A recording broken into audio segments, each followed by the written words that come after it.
Hello, मैं हूँ विनय कुमार गुप्ता। आप सभी का स्वागत है हमारी यूट्यूब चैनल पॉइंट यूनाइटेड में। अगर वीडियो आपको अच्छे लगे तो लाइक करिए, शेयर करिए। अगर आप चैनल पर नए हैं तो चैनल को सब्सक्राइब करें और ये बेल आइकन को जरूर दबाएं और वीडियो को पूरा एंड तक देखें। आज का हमारा टॉपिक है एनसीईआरटी कक्षा 8 साइंस का जो तीसरा चैप्टर है उस पर आज हम चर्चा करेंगे। इसके पहले 2 चैप्टर हो चुके थे। तो तीसरा हमारा चैप्टर है संश्लेषित रेसे और प्लास्टिक।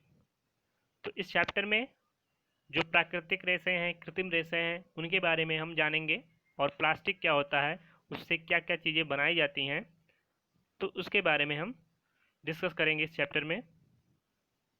तो चलिए शुरू करते हैं।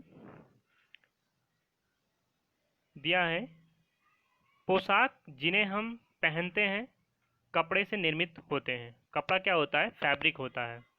तो फैब्रिक से ही निर्माण होता है पोशाक का। कपड़े क्या होते हैं? प्राकृतिक एवं कृत्रिम स्रोतों से जो प्राप्त रेशे होते हैं उसी से बनाए जाते हैं। या तो रेशा प्राकृतिक हो सकता है या तो कृत्रिम हो सकता है। उन्हीं रेशों से कपड़े बनाए जाते हैं और उन्हीं कपड़ों से पहनने योग्य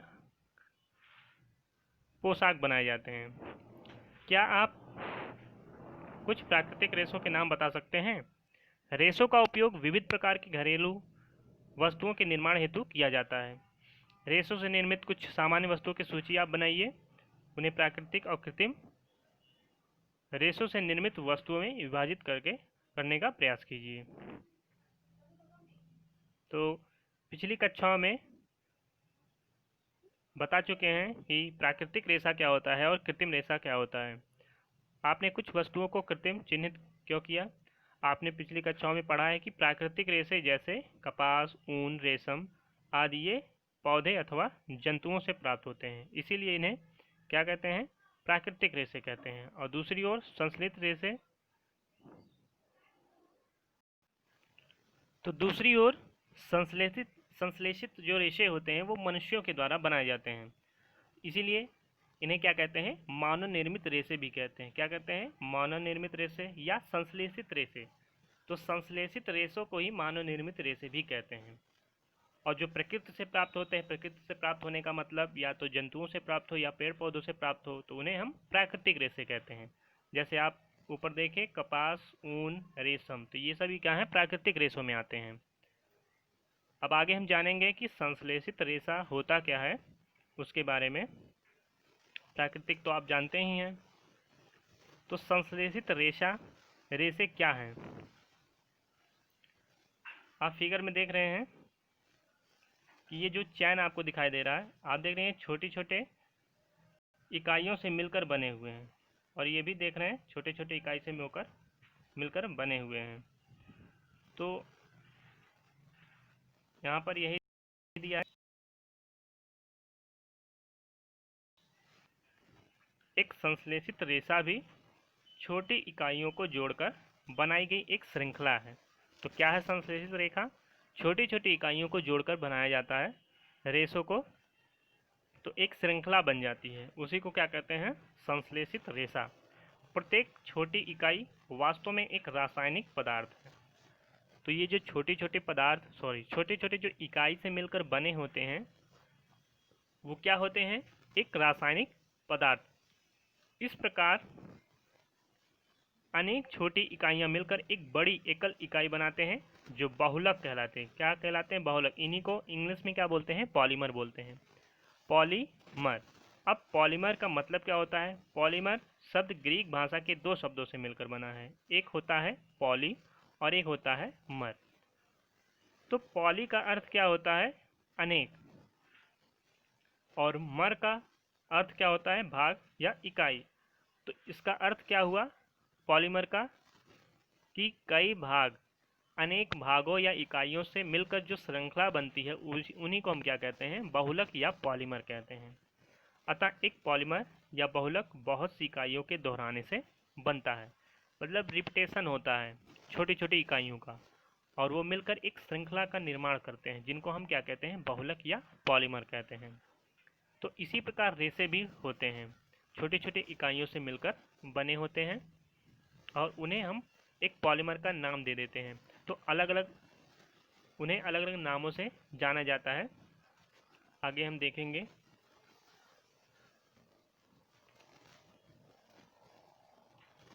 बहुलक प्रकृति में भी पाए जाते हैं। उदाहरण के लिए कपास एक बहुलक है जो सेलुलोज कहलाता है। तो कपास क्या है? एक बहुलक है, एक पॉलीमर है जो क्या कहलाता है? सेलुलोज कहलाता है। सेलुलोज बड़ी संख्या में ग्लूकोज इकाइयों द्वारा निर्मित होता है। तो अगर ऐसे क्वेश्चन आ गया कि सेलुलोज जो होता है वो किन इकाइयों से निर्मित होता है, तो क्या कहेंगे? ग्लूकोज इकाइयों से निर्मित होता है। ग्लूकोज की अनेक इकाइयां, कई भाग मिलकर सेलुलोज का निर्माण करती हैं, जिन्हें हम कपास भी कहते हैं, उसी को सेलुलोज भी हम कहते हैं। तो ये चीज़ आपको पता होना चाहिए कि कपास का एक बहुलक है जो सेलुलोज भी कहलाता है, और सेलुलोज बड़ी संख्या में किससे मिलकर बना होता है? किन इकाइयों से? ग्लूकोज इकाइयों से। अब आते हैं संश्लेषित रेशों के प्रकार में।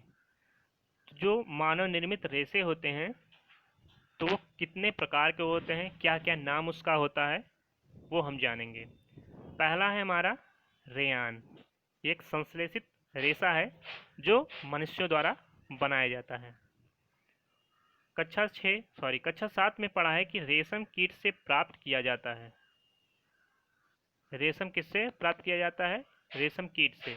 इसकी खोज चीन में हुई थी। तो रेशम कीट की शुरुआत जो हुई थी रेशम कीट पालन की, तो वो चीन से ही माना जाता है। इसको आप याद रखिए। और इसे लंबे समय तक कड़ी सुरक्षा में गोपनीय रखा गया। और ये जो रेशम कीट के द्वारा रेशम बनाया जाता था, और ये चीन में शुरुआत हुई थी वहाँ पर, और वहाँ पर इसे गोपनीय रखा गया था। मतलब किसी अलग दूसरे देश को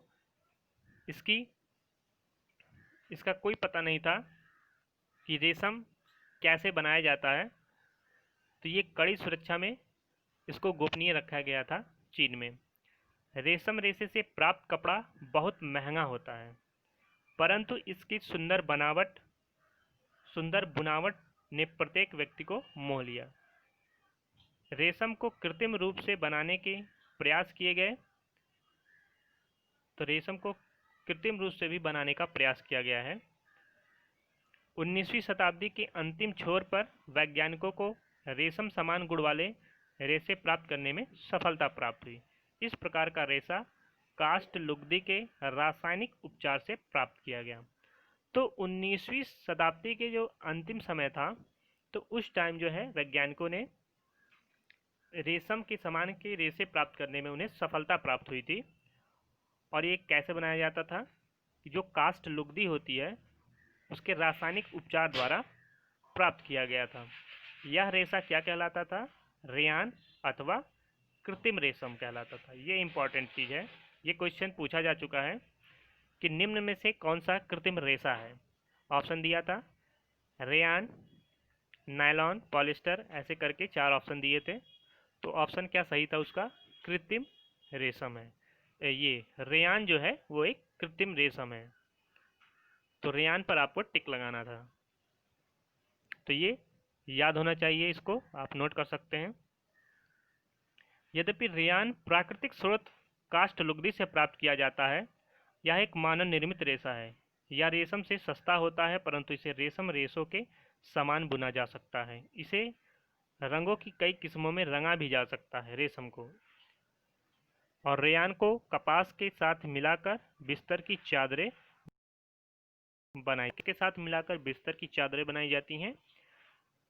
कपास के साथ ये जो मानव निर्मित कृत्रिम रेशा है जिसको रेयान बोलते हैं, इसको कपास के साथ मिलाकर बिस्तर की चादरें भी बनाई जाती हैं, अथवा ऊन के साथ मिलाकर कालीन या गलीचा भी बनाया जाता है। तो ये 2 चीज़ आपको याद रखना है कि रेयान के साथ अगर आप कपास मिलाकर बनाएंगे तो क्या बनेगा? बिस्तर की चादरें बनती हैं इससे।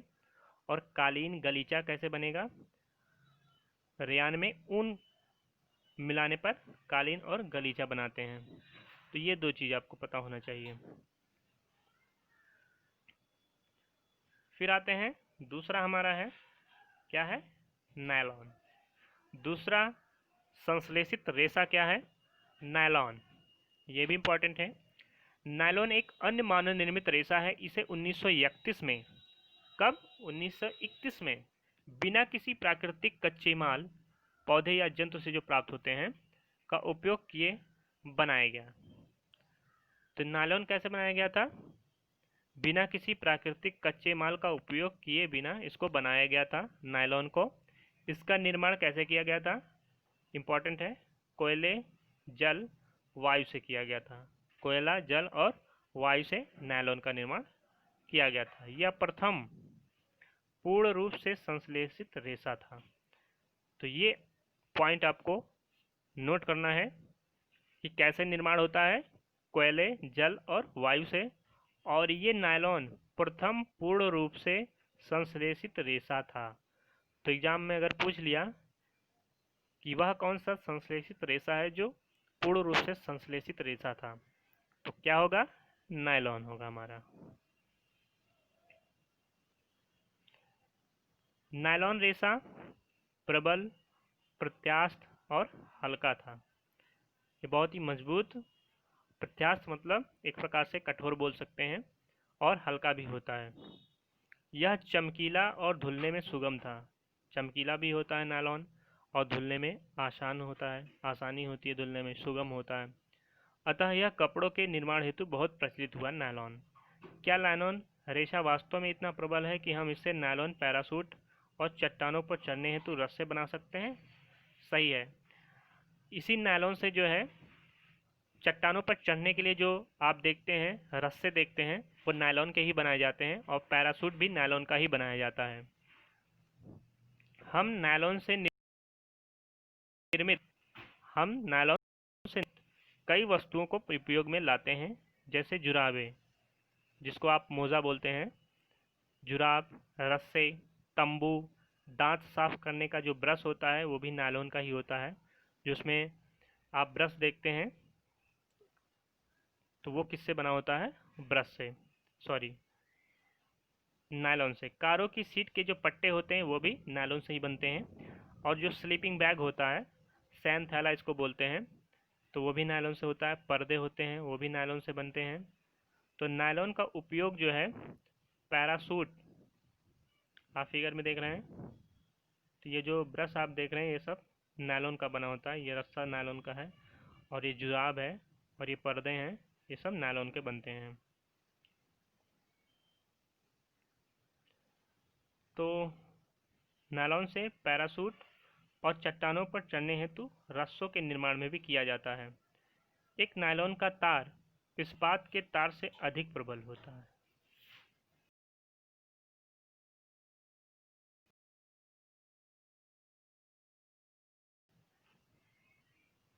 तो ये इम्पोर्टेंट है यहाँ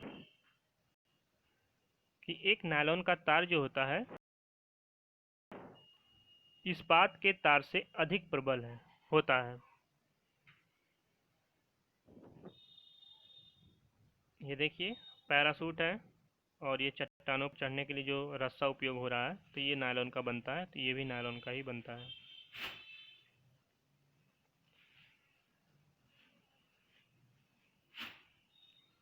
इसमें क्रियाकलाप दिया है। एक क्लैंप युक्त लोहे का स्टैंड लीजिए, लगभग 60 सेंटीमीटर लंबा एक सूती धागा लीजिए, इसे क्लैंप से बांध दीजिए जिससे यह स्वतंत्र रूप से लटक जाए। फिर क्या करेंगे? मुक्त सिरे से, ऐसे देख रहे हैं आप, क्लैंप लिया गया है और ये डंडी है, इसके एक सिरे से सूती धागा लटकाया गया है। फिर आगे देखते हैं क्या करना है हमें। एक हुक लगा पल्ला बांध दीजिए जिसमें बाट रखे जा सकें। पल्ले में एक एक करके बाट तब तक रखते जाइए जब तक कि धागा टूट ना जाए। धागे को तोड़ने हेतु आवश्यक कुल भार को लिख लीजिए। यह भार रेशे की सामर्थ्य बताता है। तो जिस भार पर धागा टूट जाए वही भार क्या होता है? रेशे का अधिकतम सामर्थ्य होता है। कि उस सामर्थ्य के बाद जैसे ही वजन बढ़ती है धागा टूट जाता है। तो इसी प्रक्रिया को ऊन, पॉलिएस्टर, रेशम और नायलॉन के धागों के साथ आप कर सकते हैं। और पता लगा सकते हैं कि उनका क्या सामर्थ्य है। कपास का कितना होगा, ऊन का सामर्थ्य क्या होगा, रेशम का क्या होगा, नायलॉन का क्या होगा। आप ऐसे ही लटका कर पता लगा सकते हैं। आप रेशो धागों को लटकाने हेतु दीवार पर लगे एक हुक अथवा कील का उपयोग कर सकते हैं। आप दीवार पर एक कील ठोक दीजिए, उससे जो है रेशो को लटका कर फिर उसके दूसरे छोर पर जो है आप भार लटका सकते हैं। आप तब तक लटकाते जाइए जब तक धागा टूट ना जाए। तो उस अधिकतम भार को आप नोट कर लीजिए, वही हमारा क्या होगा, उस धागे का सामर्थ्य के स्थान पर ही आकार वाली कांच की गोलियां या गुटकाओं का उपयोग कर सकते हैं।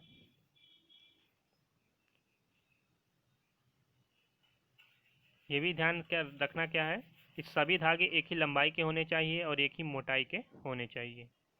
ये नहीं कोई मोटा हो कोई पतला हो।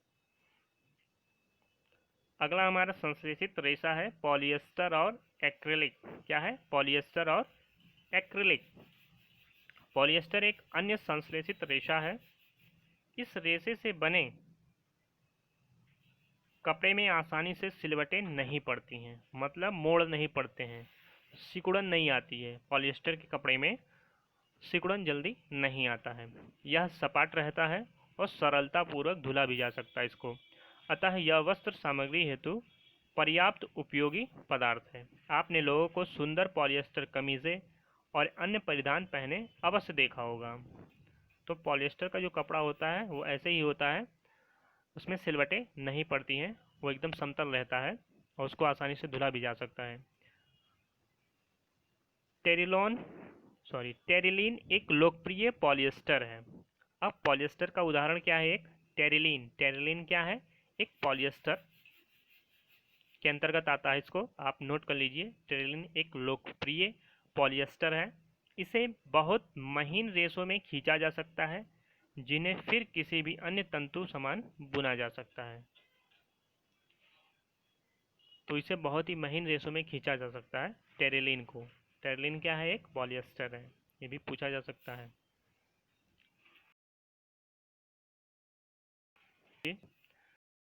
मेरी माँ जल के लिए सदैव पेट बोतलें और चावल और चीनी संचयन के लिए पेट जार खरीदती हैं। मैं जानने के लिए उत्सुक हूँ कि आखिर यह पेट है क्या। तो ये आपको याद रखना है कि पेट से क्या बनता है। बोतलें बनती हैं और प्लास्टिक के जो जार होते हैं वो पेट से ही बनाए जाते हैं। पेट का फुल फॉर्म क्या होता है? पॉलीएथिलीन टेरेफ्थैलेट। क्या होता है? पॉलीएथिलीन टेरेफ्थैलेट। इसमें टेरेफ्थैलेट लिखा है, हमने कहीं पढ़ा है टेरेफ्थैलेट भी होता है। तो पॉलीएथिलीन टेरेफ्थैलेट भी होता है। एक बहुत सुपरिचित प्रकार का पॉलिएस्टर होता है। पेट क्या है? एक पॉलिएस्टर है। इसका फुल फॉर्म आप याद रखिए।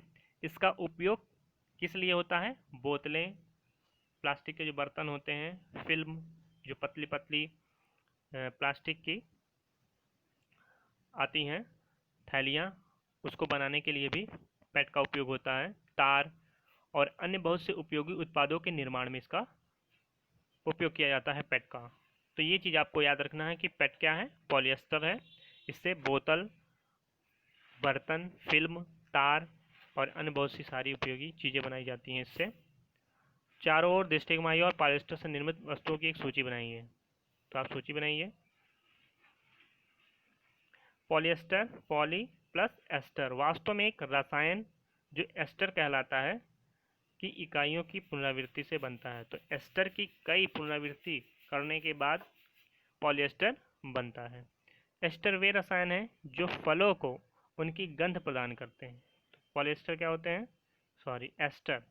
एस्टर क्या, कौन से रसायन होते हैं जो फलों को उनकी गंध प्रदान करते हैं? निर्मित कपड़े पॉलीकॉट, पॉलीवूल, टेरिकॉट आदि नामों से बेचे जाते हैं।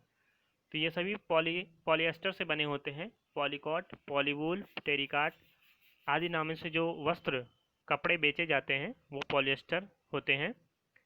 जैसा कि नाम सुझाते हैं कि ये कपड़े दो प्रकार के रेशों को मिलाकर बनाए जाते हैं। तो कौन कौन से हैं जो दो चीज़ों से मिलाकर बनाए जाते हैं? अब आते हैं पॉलीकॉट। पॉलीकॉट जो है पॉलिएस्टर और प्लस कपास, इन दोनों चीज़ों को मिलाकर बनाया जाता है। ये भी एग्जाम में पूछा जा सकता है। अगर ये चैप्टर में आया है, ये पॉइंट तो हो सकता है पूछा जा सके, तो क्वेश्चन कहीं से भी पूछा जा सकता है, तो इसलिए हमें हर पॉइंट पर ध्यान दे के चलना है। तो पॉलीकोट क्या है, किससे बनता है? पॉलिएस्टर और कपास से। फिर पॉलीवूल की बात करें तो पॉलिएस्टर और ऊन से निर्मित होता है। किससे? पॉलीवूल, ये दोनों चीज़ आप नोट कर लीजिए। पॉलीवूल पॉलिएस्टर और ऊन से निर्मित होता है, कि मिश्रण से बनता है। और पॉलीकोट पॉलिएस्टर और कपास। यहाँ से आप अगर ध्यान देंगे पॉलीकॉट में, तो पॉली से पॉलिएस्टर हो जाएगा और कॉट से का से कपास हो जाएगा। तो पॉलिएस्टर और कपास से निर्मित होगा पॉलीकॉट, और पॉलिएस्टर ऊन से पॉलीवूल। इसको आप नोट कर लीजिए। हम सर्दियों में स्वेटर पहनते हैं तथा शॉल तथा कंबलों का उपयोग करते हैं। इनमें से बहुत से वास्तव में प्राकृतिक ऊन से निर्मित नहीं होते हैं, यद्यपि वे ऊन के सदृश दिखाई देते हैं। ये अन्य प्रकार के संश्लेषित रेशे से तैयार किए जाते हैं, जिनको हम क्या कहते हैं? एक्रेलिक। तो हम सर्दियों में जो स्वेटर पहनते हैं, जो शॉल कंबल होते हैं, तो बहुत सारे ऐसे होते हैं जो प्राकृतिक रेशों से नहीं बनते हैं, मतलब प्राकृतिक ऊन से निर्मित नहीं होते हैं। इनमें ऊन के समान ही अलग रेशे से इसका निर्माण किया जाता है। ये एक प्रकार के संश्लेषित रेशे होते हैं, जिनको हम क्या कहते हैं? एक्रेलिक। ये ऊन की तरह, ऊन के रेशों की तरह होती हैं, एक्रेलिक। इसको आपको ध्यान देना है कि एक्रेलिक क्या होते हैं? ऊन के रेशों की तरह होते हैं, और इन्हीं से जो है शॉल, स्वेटर बनाए जाते हैं। प्राकृतिक स्रोतों से प्राप्त ऊन काफ़ी महंगी होती है, जबकि एक्रेलिक से बनी वस्तुएं अपेक्षाकृत सस्ती होती हैं। इसी वजह से, सस्ती होने की वजह से ये ज़्यादा प्रचलन में होते हैं। एक्रेलिक से बनी हुई जो शॉल, स्वेटर होती हैं, ये विविध रंगों में भी उपलब्ध होती हैं। संश्लेषित रेशे अधिक टिकाऊ और पहुँच के भीतर होते हैं, जिससे ये प्राकृतिक रेशों की अपेक्षा अधिक लोकप्रिय हैं। तो इसी वजह से ये लोकप्रिय होती हैं कि आसानी से मिल जाता है, और ये टिकाऊ भी होते हैं, और विभिन्न रंगों में भी मिल जाता है। तो ये थे एक्रेलिक, बहुत इंपॉर्टेंट था। आप पूर्व में प्राकृतिक रेशों को हैं, यदि आप संश्लेषित रेशों को जलाने का प्रयास करें तो आप पाएंगे कि इनका व्यवहार प्राकृतिक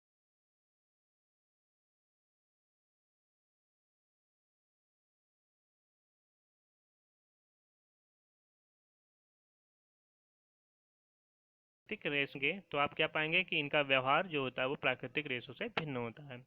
आप यह भी पाएंगे कि संश्लेषित रेशे गर्म करने पर पिघल जाते हैं, जैसे प्लास्टिक होता है पिघलता है, आप देखे होंगे। तो उसी तरीके से जो संश्लेषित रेशे होते हैं वो भी गर्म करने पर क्या होते हैं? पिघल जाते हैं। तो ये भी एक प्रकार के प्लास्टिक ही होते हैं जो बनाए जाते हैं उनसे रेशे, और उसके बाद उससे कपड़े बनाए जाते हैं।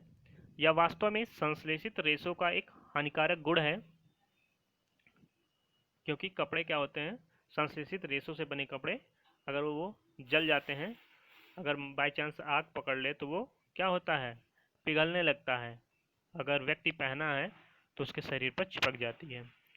यदि वस्त्रों में आग लग जाती है तो यह बहुत आपदाजनक हो सकता है। कपड़ा पिघल जाता है और पहनने वाले व्यक्ति के शरीर में क्या होता है? शरीर से चिपक जाता है। अतः हमें प्रयोगशाला अथवा रसोई घर में कार्य करते समय कभी भी संश्लेषित वस्त्र नहीं पहनने चाहिए। संश्लेषित रेशों से बने वस्त्र हमें, जहाँ पर आग वाले चीज़ होते हैं, जैसे रसोई में हमेशा जो है आग का काम होता है, आग से बनते हैं खाने, आग पर बनाए जाते हैं, तो वहाँ पर कभी भी संश्लेषित वस्त्र वाली चीज़ें पहनकर नहीं बनाना चाहिए, क्योंकि अगर बाई चांस कपड़ों पर आग पकड़ ले तो वो हमारे शरीर से चिपक जाते हैं। सभी संश्लेषित रेशे पेट्रोलियम मूल के कच्चे माल, जो पेट्रो रसायन कहलाते हैं, से विविध प्रक्रमों द्वारा तैयार किए जाते हैं। तो संश्लेषित रेशे कैसे तैयार किए जाते हैं? पेट्रोलियम मूल के जो कच्चे माल होते हैं, जिनको हम क्या कहते हैं? पेट्रो रसायन बोलते हैं, उन्हीं से जो है विभिन्न प्रकार के प्रक्रमों द्वारा तैयार किया जाता है संश्लेषित रेशों को। अब आते हैं संश्लेषित रेशों के गुणधर्म। कल्पना करिए कि आज वर्षा का दिन है। आप किस प्रकार के छाता का प्रयोग लाएंगे और क्यों? संश्लेषित रेशे अद्वितीय गुणधर्मों वाले होते हैं जो इन्हें परिधान सामग्री हेतु लोकप्रिय बनाते हैं। ये शीघ्र सूखते हैं, अधिक चलाऊ होते हैं, कम महंगे होते हैं, आसानी से उपलब्ध और रख रखाव में सुविधाजनक है। तो इतने गुणधर्मों की वजह से जो है इनकी मांग ज़्यादा होती है। जो संश्लेषित रेशे होते हैं इनमें बहुत सारे गुणधर्म होते हैं। ये जल्दी सूख जाते हैं, अधिक टिकाऊ होते हैं, कम महंगे होते हैं, आसानी से उपलब्ध हो जाते हैं और रख रखाव में भी सुविधाजनक होते हैं। ये इनके गुणधर्म थे। अब एक आकार के दो कपड़े के टुकड़े लीजिए, प्रत्येक लगभग आधा मीटर वर्ग का हो। इनमें से एक प्राकृतिक रेशों से निर्मित होना चाहिए और दूसरा संश्लेषित रेशों से बना हो सकता है। इन टुकड़ों के चयन हेतु अपने माता पिता की मदद ले सकते हैं आप। अब इसके बाद आपको क्या करना है, टुकड़ों को पृथक बीकरों या मगों में भिगो दीजिए जिनमें बराबर मात्रा में जल भरा हो। 5 मिनट बाद कपड़े के टुकड़ों को पात्रों से निकाल लीजिए और उन्हें कुछ मिनट धूप में फैलाइए। प्रत्येक पात्र में शेष रहे जल के आयतन की परस्पर तुलना कीजिए। क्या संश्लेषित रेशे प्राकृतिक रेशों की अपेक्षा कम जल सोखते हैं? क्या वे सूखने में कम समय लेते हैं? यह क्रियाकलाप आपको संश्लेषित कपड़ों के गुणधर्मों के बारे में क्या बतलाता है? तो संश्लेषित जो रेशा है वो प्राकृतिक रेशों की अपेक्षा कम जल सोखते हैं और जल्दी सूख भी जाते हैं। तो ये इनके गुणधर्म में आते हैं। अपने माता पिता से इन कपड़ों के प्राकृतिक रेशों की तुलना, चिरस्थायित्व, टिकाऊपन, मूल्य और रखरखाव के विषय में जानकारी प्राप्त कीजिए। अब हम आते हैं, अगला हमारा पॉइंट है, टॉपिक है प्लास्टिक। प्लास्टिक क्या होता है? आप घर में प्रतिदिन काम में आने वाली बहुत सी प्लास्टिक की वस्तुओं से परिचित होंगे। इस प्रकार की वस्तुओं और उनके उपयोग की आप सूची बना सकते हैं। संश्लेषित रेशे की तरह प्लास्टिक भी एक बहुलक है। तो संश्लेषित रेशा क्या था? बहुलक था। उसी प्रकार प्लास्टिक भी एक बहुलक होता है, कई इकाइयों से मिलकर बना होता है, इसीलिए इसको पॉलीमर भी कहते हैं। पॉलीमर क्या होता है? बहुलक को बोलते हैं। तो प्लास्टिक एक पॉलीमर है या बहुलक है। सभी प्लास्टिकों में इकाइयों की व्यवस्था एक ही प्रकार की नहीं होती है। अगर हम इकाइयों की व्यवस्था के बारे में बात करें, जो प्लास्टिक होते हैं वो कई इकाइयों से मिलकर बने होते हैं, लेकिन उनकी जो विन्यास होता है, कहने का मतलब उनकी जो इकाइयों की व्यवस्था होती है कि किस प्रकार वो एक दूसरे से जुड़ते हैं, वो अलग अलग प्लास्टिकों में अलग अलग तरह से जुड़ते हैं, सभी में समान नहीं होते हैं। कुछ में यह रेखीय होती हैं और अन्य में यह त्रियकबद्ध क्रॉसबद्ध होती है, जैसे आप फिगर में देख रहे हैं। कुछ प्लास्टिक में ये जो छोटी छोटी इकाइयाँ होती हैं वो सीधी रेखीय क्रम में जुड़ती हैं और कई दूसरे प्लास्टिक में ये क्रॉस रूप में जुड़ती हैं, ऐसे ऐसे फिर ऐसे, ये इधर से ऐसे जुड़ती हैं। तो ये क्रॉसबद्ध व्यवस्थाएं होती हैं और ऊपर वाला रेखीय व्यवस्थाएं होती हैं। प्लास्टिक की वस्तुएं सभी संभव आकारों और साइजों में उपलब्ध हैं, जैसा कि आप चित्र में देख सकते हैं। क्या आपको आश्चर्य नहीं होता कि यह कैसे संभव है? तथ्य यह है कि प्लास्टिक आसानी से सांचे में ढाला जा सकता है, अर्थात इसे कोई भी आकार में ढाला जा सकता है और इसे कोई भी वस्तु हम आसानी से बना सकते हैं। प्लास्टिक का पुनः चक्रण हो सकता है, इसे पुनः प्रयुक्त किया जा सकता है, इसे रंगा और पिघलाया जा सकता है, इसे बेल कर छिद्रों में बदला जा सकता है अथवा इसकी तारें बनाई जा सकती हैं। इसीलिए इनके इतने विभिन्न प्रकार के उपयोग हैं। तो आपने क्या देखा कि बहुत ऐसी प्लास्टिक होती हैं जिनका हम पुनः उपयोग कर सकते, पुनः उनको पिघलाकर दूसरी वस्तु बना सकते हैं, उनको रंगा भी जा सकता है या हम उनको बेलकर चादरों के रूप में परिवर्तित कर सकते हैं और तारों के रूप में भी परिवर्तित हम कर सकते हैं। इसी वजह से प्लास्टिक की बहुत सारी चीज़ें बनाई जा सकती हैं आसानी से। तो आप फिगर में देख रहे हैं ग्लास, बाल्टी, कुर्सी और खिलौने इनसे बनाए जाते हैं। एक हमारा है प्लास्टिक, सभी जानते हैं पॉलीथीन का उपयोग सामानों को रखने के लिए किया जाता है। तो इस टाइम बहुत सारी ऐसी चीज़ें होती हैं तो जो पॉलीथीन में ही पैक होके आती हैं। तो पॉलीथीन पॉली प्लस एथीन या एथिलीन बोलते हैं, पॉली प्लस एथिलीन प्लास्टिक का एक उदाहरण है। जो सामान्य उपयोग में आने वाली जो पॉलीथीन थैलियाँ होती हैं, आप जो है किराने की दुकान पर जाएंगे तो आपको जो सामान दुकानदार देता है तो वो पॉलीथीन की थैलियों में ही देता है। तो वो पॉलीथीन की थैली होती है, वो प्लास्टिक होती है एक प्रकार की।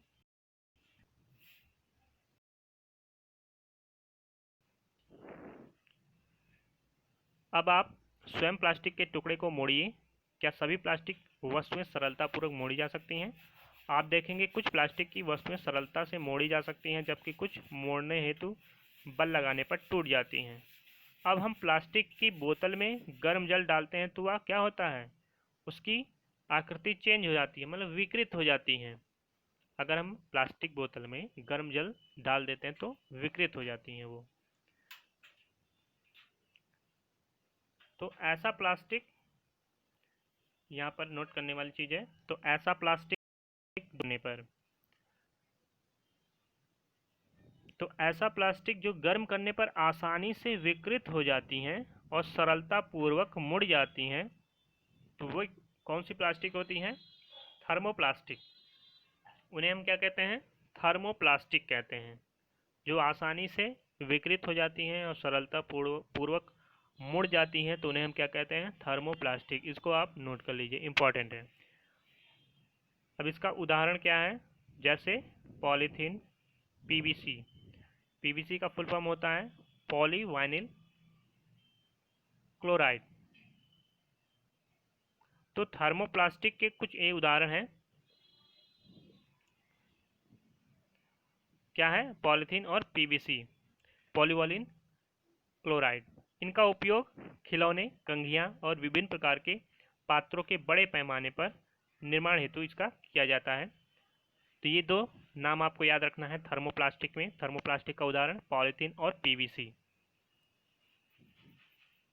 दूसरी ओर कुछ प्लास्टिक ऐसे हैं जिन्हें एक बार सांचे में ढाल दिया जाए तो उन्हें उष्मा देकर नर्म नहीं किया जा सकता है।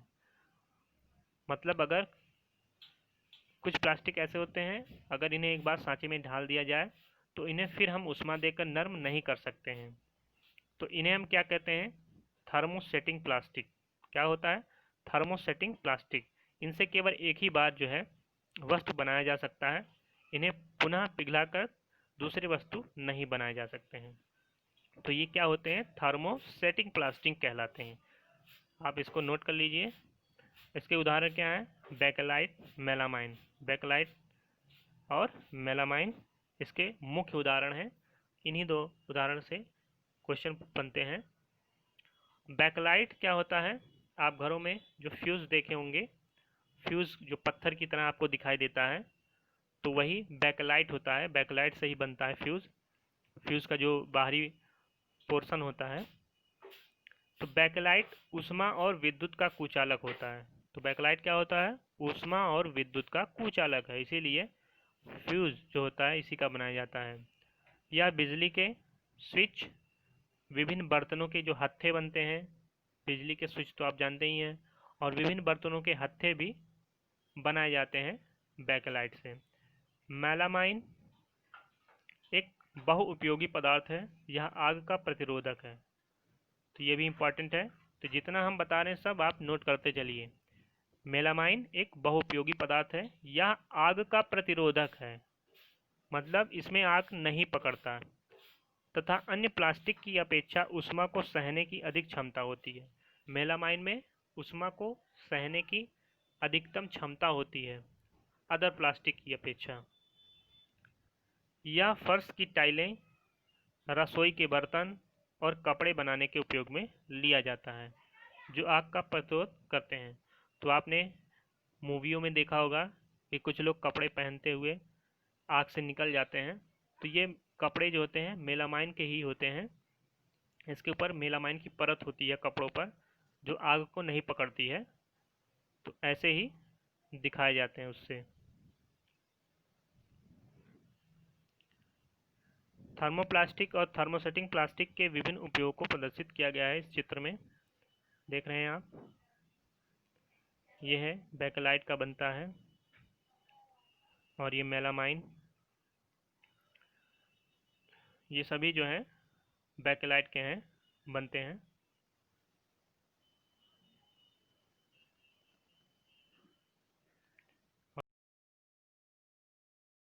ये प्लास्टिक से निर्मित वस्तु होती है, विद्युत के तार जो होते हैं, और ये प्लास्टिक का डब्बा दिख रहा है, ये भी थर्मोप्लास्टिक के बने होते हैं।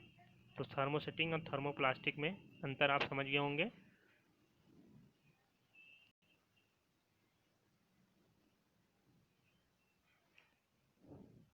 विकल्प पदार्थ प्लास्टिक। आज यदि हम कोई खाद्य सामग्री, जल, दूध, अचार, सूखे मेवे आदि के संचयन करने की सोचे तो प्लास्टिक पात्र सबसे सुविधाजनक लगते हैं। इसका कारण उनका हल्का भार, कम कीमत, अच्छा सामर्थ्य और उपयोग में आसानी है। इसी वजह से हम इसका उपयोग, प्लास्टिक जारों का उपयोग करते हैं सामानों को रखने के लिए। हल्का होता है, भारी, कम कीमत होती है, अच्छा सामर्थ्य होता है, आसानी से इसका हम एक जगह से दूसरी जगह रख सकते हैं। धातुओं की अपेक्षा हल्के होने के कारण प्लास्टिक का उपयोग कारों, वायुयानों और अंतरिक्ष यानों में भी होता है। उपयोग की यह सूची असीमित है। यदि हम चप्पल, फर्नीचर और सजावट की वस्तुओं आदि से गिनना प्रारंभ करें तो बहुत की बनाई जाने प्लास्टिक का उपयोग बहुत से क्षेत्रों में होता है। प्लास्टिक अनभिक्रियाशील। तो प्लास्टिक क्या होता है, क्रियाशील ज़्यादा नहीं होता है। आप जानते हैं कि लोहे जैसी वस्तुओं को जब नमी और वायु में खुला छोड़ दिया जाता है तो उसमें क्या होता है, जंग लग जाता है। परंतु अगर प्लास्टिक जल और वायु से अपक्रिया नहीं करते हैं, लेकिन अगर हम प्लास्टिक को छोड़ दें जल या वायु में तो उसमें कोई जंग नहीं लगता है, कोई अपक्रिया नहीं करते हैं, न जल से न वायु से। उनका संक्षारण आसानी से नहीं होता है। संक्षारण होता है लेकिन आसानी से नहीं होता है। इसीलिए इनका उपयोग बहुत से रसायनों सहित विभिन्न प्रकार के पदार्थों के संचयन हेतु किया जाता है। अगला है पॉइंट, प्लास्टिक क्या होता है, हल्का, प्रबल और चिर अस्थायी है। पूर्व काल में उपयोग में आने वाली जो बाल्टियां हैं उसके बारे में आप माता पिता अपने दादी दादा से बात कर सकते हैं कि कैसे आते थे पहले की बाल्टी, किस पदार्थ की बनी बाल्टियां और मग आज आप उपयोग में ला रहे हैं। तो सभी जानते हैं प्लास्टिक का होता है, में लाने के क्या लाभ हैं। क्या हल्का होता है, प्रबल होता है, चिर अस्थायी होता है और विभिन्न आकारों में भी होता है और विभिन्न साइजों में भी ढाला जा सकता है, क्योंकि इन्हें आसानी से क्या किया जाता है, पिघलाया जा सकता है। जो थर्मोप्लास्टिक होती हैं उनको आसानी से पिघलाकर नई नई चीज़ें बनाई जा सकती हैं। अतः हम विभिन्न उद्देश्यों हेतु उपयोग में लाते हैं इसको, प्लास्टिक को। प्लास्टिक सामान्यतः धातुओं की अपेक्षा सस्ते होते हैं। ये उद्योगों और घरेलू कार्यों में व्यापक रूप से उपयोग लिए जाते हैं। विभिन्न प्रकार के प्लास्टिक पात्रों की सूची बनाई है जिन्हें आप दैनिक जीवन में उपयोग करते हैं। अगला है प्लास्टिक क्या है, कुचालक है। क्या है प्लास्टिक, कुचालक है, सभी को पता है। उष्मा का प्रतिरोध करता है, विद्युत का कुचालक होता है। आपने ऊपर सीखा कि प्लास्टिक उष्मा और विद्युत के कुचालक हैं। प्लास्टिक क्या होते हैं, उष्मा और विद्युत के कुचालक। इसलिए बिजली के तार जो है प्लास्टिक से ढके रहते हैं और खाना बनाने वाले पात्रों के हत्थे भी प्लास्टिक के ही बनते हैं। तो उष्मा और विद्युत के अच्छे कुचालक होते हैं प्लास्टिक, इसीलिए इनका उपयोग बिजली के तारों को ढकने के लिए उपयोग किया जाता है। खाना बनाने वाले जो पात्र होते हैं उनके हत्थे बनाने में इसका उपयोग किया जाता है। क्या आप जानते हैं प्लास्टिक का स्वास्थ्य देखभाल उद्योग में व्यापक उपयोग होता है। इनके उपयोगों के कुछ उदाहरण हैं: दवा की गोलियों, टिक्कियों को पैक करने हेतु, घावों को सीने हेतु जो धागे होते हैं वो भी प्लास्टिक के होते हैं, सिरिंज प्लास्टिक, चिकित्सकों के दस्ताने और विभिन्न प्रकार के चिकित्सीय यंत्र, ये भी कहीं ना कहीं प्लास्टिक बनते हैं।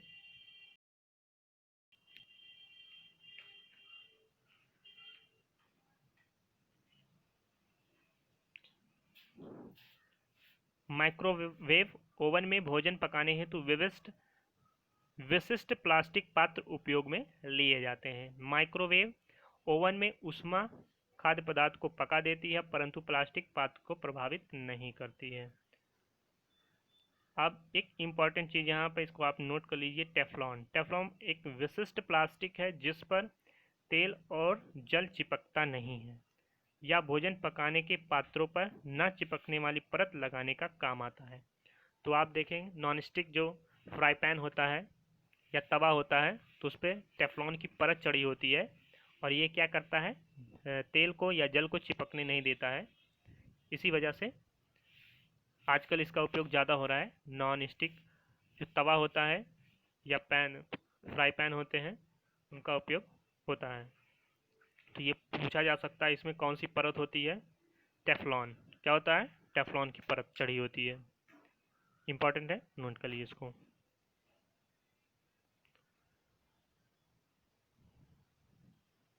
अगला है अग्निसह प्लास्टिक। यद्यपि संश्लेषित रेशे आसानी से आग पकड़ लेते हैं, परंतु यह जानना रोचक होगा कि आग बुझाने वाले कर्मचारियों के परिधानों पर मेलामाइन प्लास्टिक की परत चढ़ी होती है जो उसे अग्निरोधक बनाती हैं। तो अभी हम बताएं कि मेलामाइन का उपयोग कपड़ों की परत पर अगर मेलामाइन लगा दिया जाए, चढ़ा दिया जाए, तो वो उसमें आग जो है नहीं पकड़ता है। तो जो अग्निशामक यंत्र का उपयोग करने वाले जो कर्मचारी होते हैं आग को बुझाने वाले, तो उनका जो परिधान होता है, जो वस्त्र होता है जो पहनते हैं, तो उस पर जो है मेलामाइन प्लास्टिक की परत चढ़ी होती है जो उसे अग्निरोधक बनाती है। तो ये भी इम्पोर्टेंट है। तो इसलिए इसको क्या बोलते हैं, अग्निसह प्लास्टिक। अग्निसह प्लास्टिक।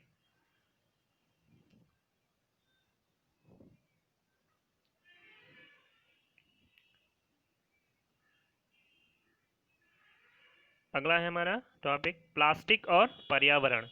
जब हम बाजार जाते हैं तो हमें प्लास्टिक अथवा पॉलीथीन थैली में लपेटी हुई वस्तुएं मिलती हैं। यह एक कारण है कि हमारे घरों में प्लास्टिक का कचरा इकट्ठा होता रहता है, फिर भी यह प्लास्टिक कूड़ेदान में चला जाता है। फिर यह प्लास्टिक जो होता है कूड़ेदान में चला जाता है। प्लास्टिक का निर्धारण एक प्रधान समस्या है। क्यों? पदार्थ जो प्राकृतिक प्रक्रिया जैसे जीवाणु की क्रिया द्वारा अपघटित हो जाते हैं उनको जैव निम्नीकरण कहा जाता है। तो जो पदार्थ जो है जीवाणु के द्वारा अपघटित हो जाते हैं तो वो जैव निम्नीकरण कहलाते हैं। अब जैसे मृत जीव हैं और मृत पेड़ पौधे हैं, तो वो तो जीवाणुओं द्वारा आसानी से अपघटित हो जाते हैं, उनका निम्नीकरण हो जाता है और वो मिट्टी में मिल जाते हैं। तो इससे क्या होता है, प्रकृति में जो है कोई वायु प्रदूषण या जल प्रदूषण या मृदा प्रदूषण ऐसा कुछ नहीं होता इनसे। लेकिन अगर हम वहीं प्लास्टिक की बात करें तो वो क्या होते हैं, अपघटित नहीं होते। जीवाणुओं के द्वारा या कवक के द्वारा उन्हें अपघटित नहीं किया जा सकता है। इसी वजह से वो मिट्टी में नहीं मिल पाते हैं और मिट्टी में पड़े रहते हैं और मिट्टी की जो उपजाऊ शक्ति होती है उसको धीरे धीरे नष्ट करते रहते हैं। तो इसी वजह से कहा जाता है कि प्लास्टिक का जो उपयोग है वो हम उसे कम से कम करें। अगर हम ना करें, बिल्कुल ना करें प्लास्टिक, तो वो पर्यावरण के लिए बहुत ही अच्छा होगा, खासकर मृदा प्रदूषण के लिए। क्योंकि मृदा में जो प्लास्टिक पड़े रहते हैं, कभी कभी क्या होता है कि गाय भैंस ये सब जो है चरते रहते हैं और वो प्लास्टिक भी खा लेते हैं और उनके गले में फंस जाती है और श्वसन नली बाधित होती है और उनकी धीरे धीरे मृत्यु हो जाती है दम घुटने से। तो कहीं ना कहीं प्लास्टिक का अगर उपयोग है तो उसका कुछ हानिकारक, मतलब उसका कुछ नुकसान भी होता है और उसे हमें ध्यान में रखकर चलना चाहिए। तो यहाँ पर दिया है कि पदार्थ जो प्राकृतिक प्रक्रियाओं द्वारा सरलता से विघटित नहीं होता है उन्हें हम क्या कहते हैं? जैव अनिम्नीकरणीय। जैसे प्लास्टिक कह सकते हैं आप। प्लास्टिक क्या है? जैव अनिम्नीकरणीय, क्योंकि ये आसानी से विघटित नहीं होता है। अब यहाँ पर दिया है कि अपशिष्ट के प्रकार हैं और अपह्रासित होने में लगने वाला जो लगभग समय दिया। अब हम बात करें कि अगर सब्जी, फलों के छिलके, बचा हुआ भोजन आदि, तो ये 1 से 2 सप्ताह लेते हैं मिट्टी में मिलने में, मतलब अपघटन जो होता है इनका 1 से 2 सप्ताह में हो जाता है। जैव निम्नीकरण होते हैं, मतलब आसानी से मिट्टी में मिल जाते हैं। और जो कागज है 10 से 30 दिन लेता है जैव निम्नीकरण के लिए। सूती कपड़ा ये 2 से 5 माह ले लेता है। लकड़ी जो है वो 10 से 15 वर्ष। ऊनी वस्त्र लगभग 1 वर्ष में ऊनी वस्त्र जो है उनका जैव निम्नीकरण होता है। अगर ये मिट्टी में पड़े रहें ऊनी वस्त्र तो लगभग 1 साल इनको लग जाता है मिट्टी में मिलने में। अगर टिन, एल्युमिनियम और अन्य धातुओं की डिब्बे की बात करें तो ये 100 से 500 वर्ष इन्हें लगता है। तो ये जैव अनिम्नीकरणीय में आएंगे, क्योंकि ये 100 से 500 वर्ष काफ़ी समय होता है। इतना तो आदमी जीता नहीं है, उससे ज़्यादा एल्युमिनियम, टिन और अन्य धातुओं के डिब्बे पड़े रह सकते हैं मिट्टी में और उनका अपघटन भी नहीं होगा। और प्लास्टिक थैलियाँ ये कई वर्षों तक, 500 से ज़्यादा वर्षों तक ये रह सकती हैं। ये भी जैव अनिम्नीकरणीय होती हैं। तो ये 2 चीज़ हैं जो जैव अनिम्नीकरणीय के अंतर्गत आते हैं, जो भी धातुएं हैं और जो प्लास्टिक होती हैं। इनका जो है अपघटन होने में ये काफ़ी समय लेते हैं।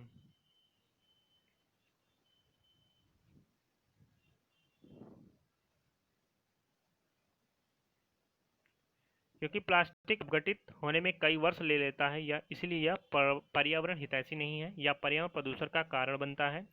इसके अतिरिक्त जब इस संश्लेषित पदार्थ को जलाया जाता है तो ये पूर्णतः जलने में लंबा समय लेता है। इस प्रक्रम में यह भारी मात्रा में विषैली धूम उत्सर्जित कर पर्यावरण प्रदूषण करता है। इस समय समस्या का समाधान कैसे किया जा सकता है? यथासंभव प्लास्टिक के उपयोग से बचिए। कपास या जूट के बने थैलों का प्रयोग कीजिए। जैव निम्नीकरणीय और जैव अनिम्नीकरणीय अपशिष्ट को अलग इकट्ठा करिए और इनका अलग निस्तारण करिए।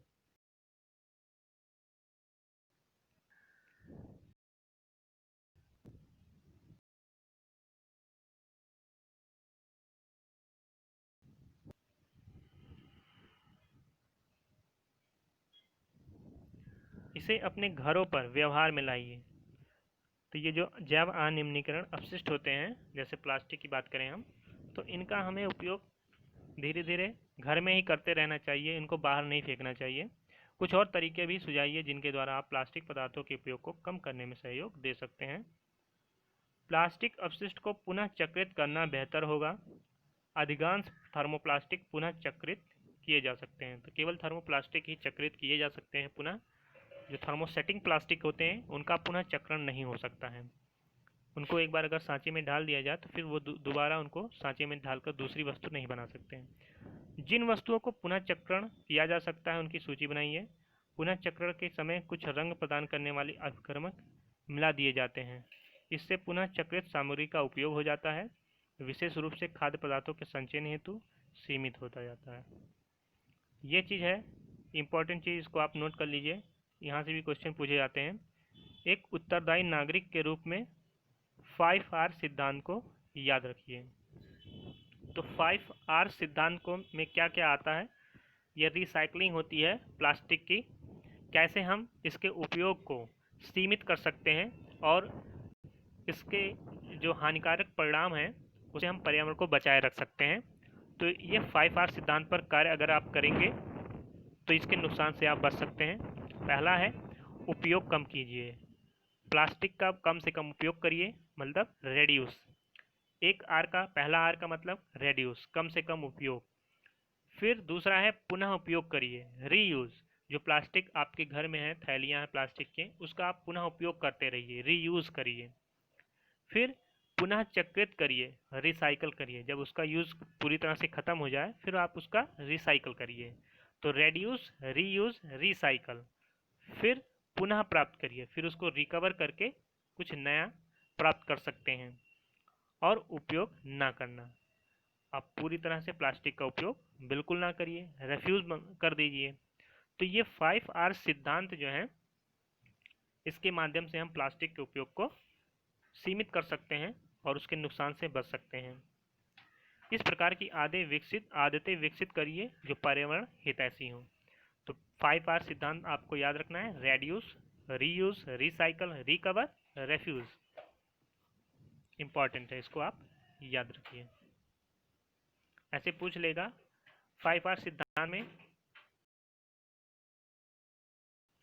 आर का मतलब नहीं है, तो इसी 4-5 में से दे देगा और एक अलग दे देगा और वही उसका ऑप्शन हो जाएगा जो आर का अलग मतलब होगा इनसे। तो ये पांचों आर का मतलब आपको पता होना चाहिए, याद होना चाहिए। क्या आपने कोई ऐसे कचरे का ढेर देखा है जहां पशु, विशेष रूप से गायें, कचरा खा रही हो? खाद्य अपशिष्ट खाने के प्रक्रम में ये पशु पॉलीथीन की थैलियां और खाद्य पदार्थों के रैपर भी निगल लेते हैं। या आप इसमें परिणामों की कल्पना कर सकते हैं। प्लास्टिक पदार्थ इन पशुओं के श्वसन तंत्र में कंठ रोध उत्पन्न करते हैं अथवा आमाशय में एक अस्तर बनाते हैं, अंततः इनकी मृत्यु का कारण बन जाती हैं। इसीलिए हमें प्लास्टिक इधर उधर नहीं फेंकना चाहिए। लापरवाही से इधर उधर फेंकी गई पॉलीथीन की थैलियाँ नालियों को क्या करती हैं, रोक देती हैं। कभी कभी हम बहुत अधिक लापरवाही दिखाते हैं और चिप्स, बिस्किट और अन्य खाद्य पदार्थों के जो रैपर होते हैं सड़क पर, उद्यान में या पिकनिक के स्थानों पर फेंक देते हैं। क्या हमें ऐसा करना चाहिए? हमें बिल्कुल ऐसा नहीं करना चाहिए। यह हमारा उत्तरदायित्व होना चाहिए। हम सभी नागरिकों का उत्तरदायित्व होना चाहिए कि जो भी प्लास्टिक की थैलियों का यूज़ करें वो उसे कम से कम करें और उसको इधर उधर ना फेंकें, उसको घर पर ही रख कर उसका यूज़ करें, जिससे सार्वजनिक स्थल स्वच्छ और प्लास्टिक मुक्त रहे। रेशा विवेक। प्लास्टिक की थैलियाँ जलाशयों में अथवा सड़क पर नहीं फेंकिए। खरीदारी के लिए जाते समय एक सूती कपड़े का थैला या जूट का थैला आप लेकर जाइए। प्लास्टिक पदार्थ का उपयोग कम से कम करिए। उदाहरण के लिए प्लास्टिक के स्थान पर स्टील से बने भोजन रखने के डिब्बे का प्रयोग में आप ला सकते हैं।